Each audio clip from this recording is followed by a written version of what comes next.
নমস্কার। কৃষ্ণকালী মায়ের জয়, কৃষ্ণকালী মায়ের জয়, কৃষ্ণকালী মায়ের জয়। বন্ধুরা, সব তোমরা কেমন আছো?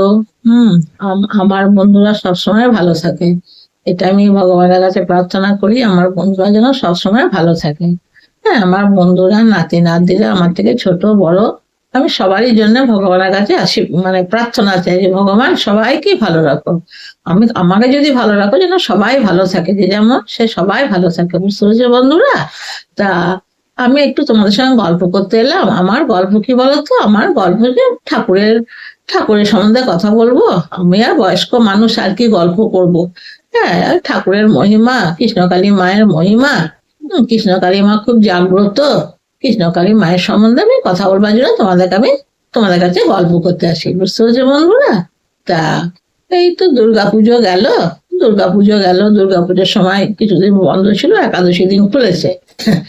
এবার মায়ের মন্দিরে বহু দূর থেকে মানুষজন আসে। এবার মায়ের মন্দিরটা তো এখন পার্মানেন্টলি হয়নি, তবে মঙ্গলামা চেষ্টা করছেন মন্দিরটা করার জন্য। হলে তো সবারই ভালো হয়, তাই না বলো?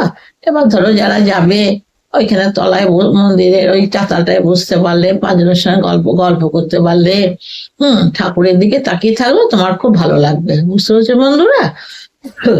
তা সেটাই তোমাদের কাছে বলছি, তোমরা একবার আসবে, একবার এসে দেখবে যে হ্যাঁ সত্যি।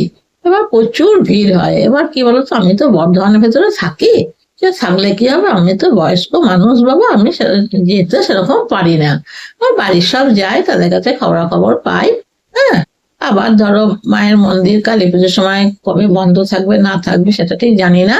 তা আবার যখন জানবো তোমাদের কাছে আমি আবার পরে গল্প করে জানাবো। ঠিক আছে বন্ধুরা? হ্যাঁ, তারপরে তোমরা করবে, কি বলতো? হ্যাঁ, মন্ত্র সব থেকে কৃষ্ণকালী মায়ের আসল হচ্ছে মন্ত্র জপ। মন্ত্র জপটা খুব এ, এ, জাগ্রত। মন্ত্র জপ করলেই নিশ্চয় না কিছু হবে। এবার আমি মন্ত্র জপ করি।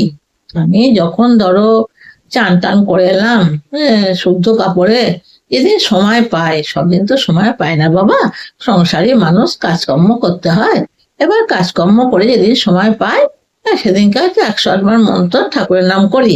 আবার যেদিন ধরো অন্য সময় পেলাম, এই কাজ ফাজ করে চুপচাপ একা বসে আছি, তখন মন্ত্র জপ মায়ের মন্ত্র জপ করলাম। ভালো লাগে। এমন তো কিছু কঠিন মন্ত্র নয়, কৃষ্ণকালী মায়ের মন্ত্র। হ্যাঁ, সবাই করতে পারবে। বুঝতে পেরেছো বাবা?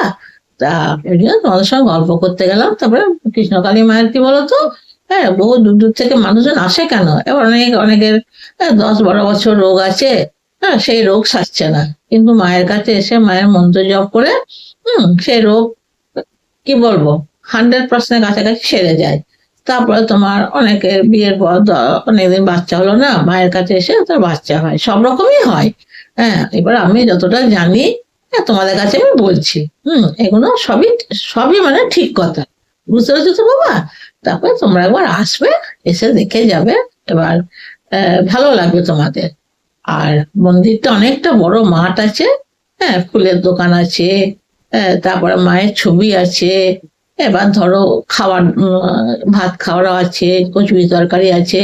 যে যেমন পারলো, কেউ উপোস করে পুজো দিতে পারে না, তারা মায়ের ওখানে নিরামিষ ভাত খেয়ে পুজো দিল।